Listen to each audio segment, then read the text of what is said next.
Hello dear students, I am Sanju Hazdia, Assistant Professor of English at Government College Ratangad. Today this is our introductory session of Christopher Marlowe's poem The Face That Launched a Thousand Ships. And this poem is included in BA Part 1st, Paper 1st by Maharaja Ganga Singh University, Bikaner. So first of all, introduction of the poet. So Christopher Marlowe was born on 26th February 1564, Canterbury, Kent, in England, and died on 30 May 1593, Deptford near London.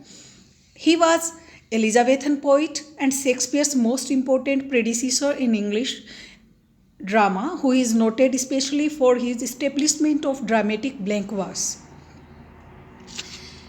A warrant was issued for Marlowe's arrest on 18 May 1593. No reason was given for it, though it was thought to be connected to allegations of blasphemy. Blasphemy means defame. A manuscript believed to have been written by Marlowe was said to contain vile heretical concepts. On 20 May, he was brought to the court to attend upon the Privy Council for questioning. There is no record of their having met that day, however, and he was commanded to attend upon them each day thereafter, until licensed to this contrary. 10 days later, he was stabbed to death by Ingram Fraser. Whether the stabbing was connected to his arrest has never been resolved. Of the dramas attributed to Marlowe, Dido, Queen of Carthage, is believed to have been his first. It was performed by the Children of the Chapel, a company of boy actors between 1587 and 1593. The play was first published in 1594. So, Dido, Queen of Carthage was first published in 1594. The title page attributes the play to Marlowe and Thompson's. Marlowe's first play performed on the regular stage in London in 1587 was Tamburlaine the Great, about the conqueror Tamburlaine, who rises from Safer to warlord. It is among the first English plays in blank verse. So Tamburlaine the Great was the first play which was written in blank verse. And with Thomas Kitts, the Spanish tragedy generally is considered the beginning of the mature phase of the Elizabethan theatre. Tamburlaine was a success and was followed with Tamburlaine the Great, part 2nd. The two parts of Tamburlaine were published in 1590. All Marlowe's other works were published posthumously, means after his death. The sequence of the writing of his other 4 plays is unknown. All deal with controversial themes. So, The Jew of Malta, first published as the famous tragedy of the rich Jew of Malta, about a Maltese Jew's barbarous revenge against the city authorities, has a prologue delivered by a character representing Machiavelli. It was probably written in 1589 or 1590 and was first performed in 1592. It was a success and remained popular for the next 50 years. So he is a Jew of Malta, also a great success. Edward II is an English history play about the deposition of King Edward II by his barons and the Queen, who resent the undue influence the king's favourites have in court and state affairs. The Massacre at Paris is a short and luridly written work, the only surviving text of which was probably a reconstruction from memory of the original performance text portraying the events of the Saint Bartholomew's Day massacre in 1572. So it was based on the massacre of Saint Bartholomew, which English Protestants invoked as the blackest example of Catholic treachery. It features the silent English agent, whom subsequent tradition has been identified with Marlowe himself and his connections to the Secret Service. The Massacre at Paris is considered his most dangerous play, as agitators in London seized on its theme to advocate the murders of refugees from the Low Countries, and indeed it warns Elizabeth I of this possibility in its last scene. Dr. Faustus, most important and most famous play of Marlowe.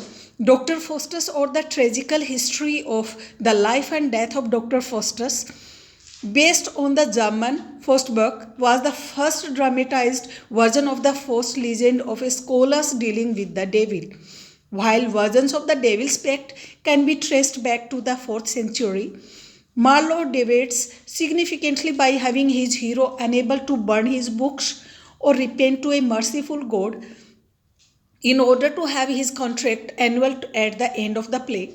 Marlowe's protagonist is instead carried off by demons, and in the 1616 quarto, his mangled corpse is found by several scholars.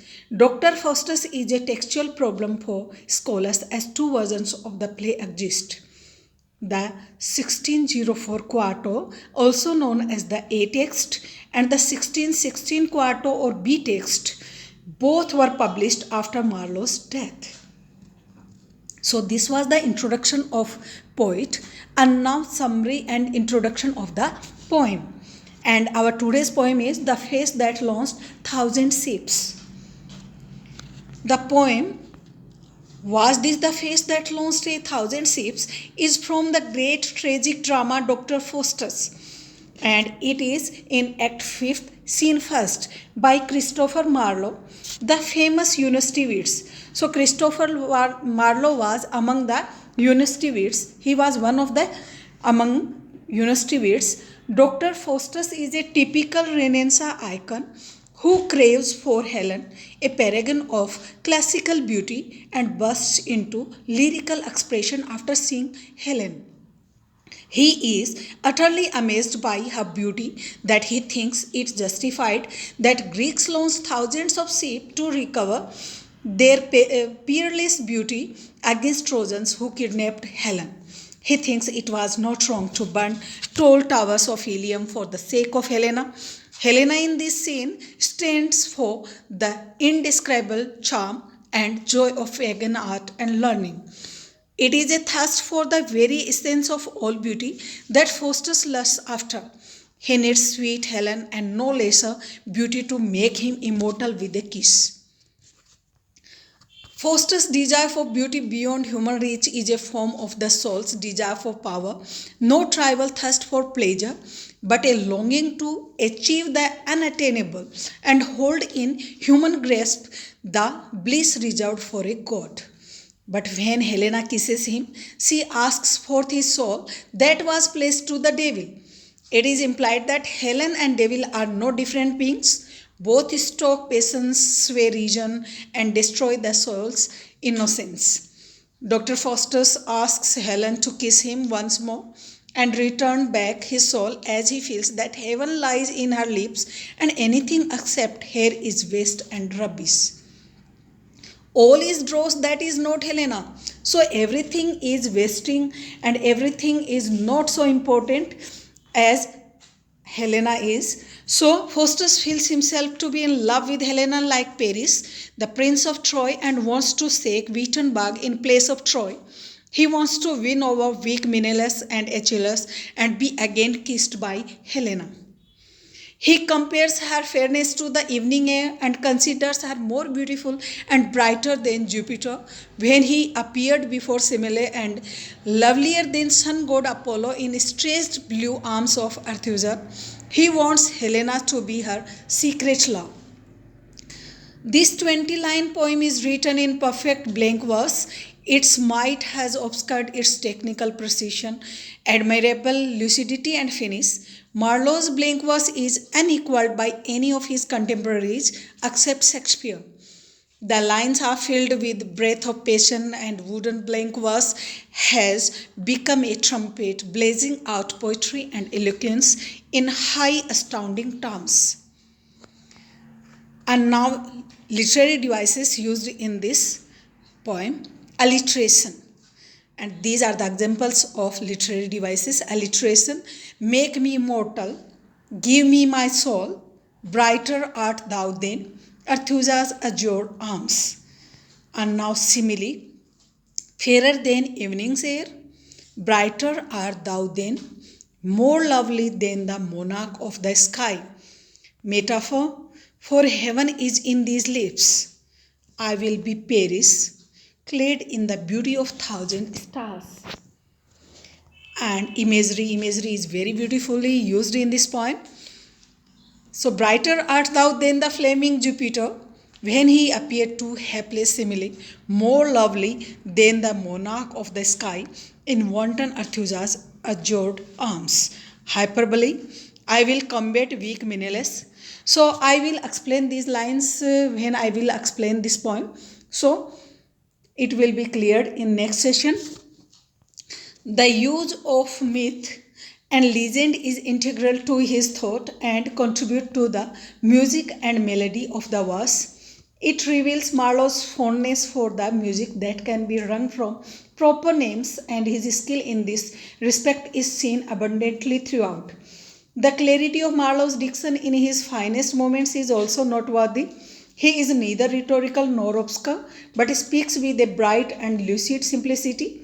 Many of his happiest lines are woven from the words of everyday speech, often a sequence of monosyllables, as in. This often quoted panegyric on Helen is one of the loveliest of lyrics in its idealization of beauty, in its piling up of one telling metaphor after another, in its riot of color, in its swift transitions from one myth to another, in its music and melody, in its passionate intensity, exuberance, and abundance, in its rapturous exaltation of the beauty of woman, in its imaginative vastness, the passage remains unsurpassed among the love lyrics in the English language.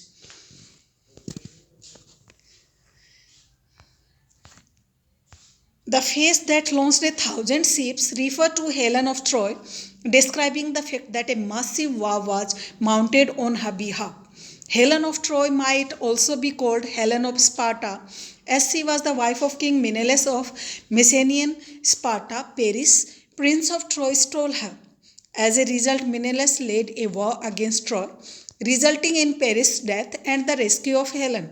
Whether Helen wanted to be rescued is a matter for debate. Where history ends and mythology begins in this story is uncertain. It is widely believed that the Trojan War actually occurred, but the existence of Helen of Troy is less certain. In any case, the romance of a stolen and retrieved bride has endured for centuries, as the term the face that launched a thousand ships was not coined until the turn of the 17th century. Christopher Marlowe referred to Helen of Troy this way in his The Tragical History of Dr. Faustus. Was this the face that launched a thousand ships and burnt the topless towers of Ilium? Today, the face that launched a thousand ships is still most often used to describe the unsurpassed beauty of Helen of Troy. Though it may be used to describe the beauty of any woman, the term is also often parodied. So I think you understood the introduction of the poet and summary of the poem, and in my next session I will explain this poem. Thanks for watching this video.